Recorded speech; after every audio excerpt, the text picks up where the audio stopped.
como estimular a linguagem de uma adolescente TEA diagnosticada aos 11 anos. Linguagem. Eu sempre digo que a criança maior, ela precisa, primeiro, tudo que a gente viu aqui, não é só a linguagem, a gente realmente tem que investir em mais coisas, né? Trazer um ambiente de vivências, terapias em grupo, tanto a terapia no individual como a terapia em grupo, ela traz vivências muito importantes para a criança, no sentido dela copiar o outro.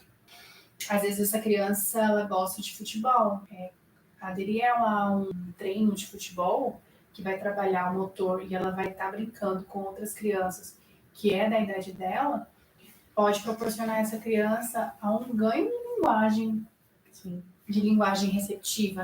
Digamos que saber até falar num tom mais alto com outra criança que jogou a bola errada. Protestar, argumentar, né? Manter um diálogo adequado. Então, assim, os grupos de vivência são muito importantes, né? Eu acredito que com 11 anos a gente não está mais numa estimulação, a gente vai passar por uma habilitação, na verdade, né?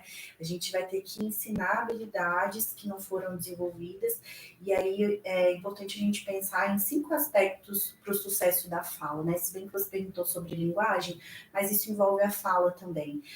A janela de oportunidade, esse indivíduo teve de oportunidades, pré-requisitos, o quanto ela consegue ter interesse, né? Quais são os interesses dela, quais são os objetos e atividades motoras, sensoriais que ela se interessa, porque eu não vou conseguir sentar uma criança dentro da minha sessão e fazer ela falar só porque eu quero.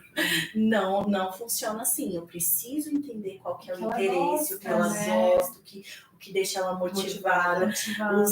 Os terapeutas comportamentais não gostam muito da palavra motivação, mas no geral, no senso comum, é isso. Eu preciso entender o que mantém a minha criança motivada, porque pensa, um autista, qual que é a grande dificuldade do autista? Social, ou seja, eu já não sou tão interessante para ele.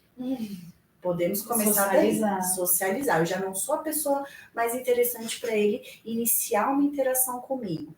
Tem uma dificuldade de linguagem. Se eu não acho um elo de conexão com essa pessoa, com essa criança, não vai fluir comunicação. Então, a gente tem que estar sensível e atento ao que é de interesse dessa criança, porque isso vai se tornar um procedimento de reforço, de reforçador para a criança ali na terapia. Depois, a gente precisa pensar como que está a fluência de imitação, porque é através da imitação que a gente desenvolve todas as habilidades. Então, nos primeiros dias de vida, existem alguns estudos que mostram que a criança já imita, mesmo que seja por reflexo, por algo não intencional, ela já imita, coloca a linguinha para fora, abre a boca, fecha. Existe também os neurônios espelho, né, que é um sistema de imitação. Isso também faz parte do desenvolvimento, mas as crianças com desenvolvimento atípico, especialmente as autistas, tem um comprometimento na habilidade social de imitação. Então, se ela chega para a fono sem habilidade de imitação global, que ela tinha que ter desenvolvido, né? De bater palma, de dar tchau, de abaixar, sentar, levantar, girar, como que eu vou conseguir trazer isso para a boca que exige movimentos tão específicos, tão finos e às vezes ocultos? Porque assim, tem coisa que acontece lá dentro que não é visível, é invisível. Então, essa fluência de imitação é muito importante e a abordagem adequada, né? Para a gente desenvolver fala e linguagem, a gente precisa ter um especialista, né? Um fonoaudiólogo especialista e uma abordagem adequada, porque senão a gente cria aversão à comunicação, estresse, a gente dá martelada e não tem resultado. E isso é muito frustrante para a família, para o terapeuta e para a criança. Então, a importância de ter uma abordagem adequada e o nível de suporte. Se a sua criança não desenvolveu a fala e a linguagem por meio das pistas auditivas, visuais, sociais, ela precisa de um nível específico de suporte, né? Não adianta ficar, diga gato. Não, eu preciso trazer significado para essa comunicação, sentido, contexto e técnica para que ela consiga ter resultado positivo, né? Para que ela consiga fazer.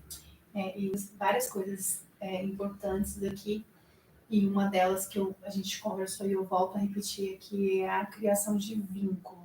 Como a criação de vínculo ela é importante tanto para os pais, né, pai e criança, como é importante no processo terapêutico. E aí, aproveitando essa questão da idade da criança de 11 anos, que é não verbal, talvez, digamos que não vocal, que ela não emite som, não fala, mas ela tem um discernimento, ela entende aquilo que está acontecendo, é muito difícil acessar essa criança para saber o que ela gosta, sabe?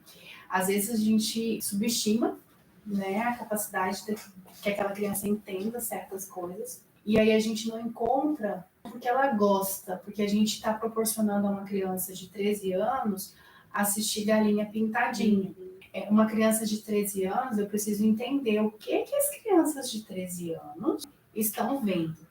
Ah, não vou oferecer uma coisa de 13 anos, mas eu tenho que ter uma margem de idade ali que eu não posso oferecer menos de 10, eu não posso oferecer menos de 11, porque ela não vai gerar vínculo com a criança, porque você não está oferecendo nada do interesse dela. E aí o outro ponto interessante disso é que às vezes as crianças neurotípicas, com 11 anos, não vocal, que não falam nada, elas ficam ociosas. E aí o fato dela estar ociosa não significa que ela não queira fazer nada.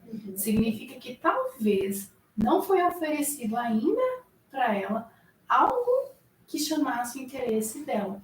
E aí às vezes a gente vê na clínica, na prática, que a criança rasga papel, ou que a criança fica escrevendo inúmeras vezes alfabeto, números, tá, mas ele tá no hiperfoco dele porque é aquilo que ele sabe, é o repertório. Mas será que não tem alguma outra brincadeira, não tem algo que possa ser feito para essa criança?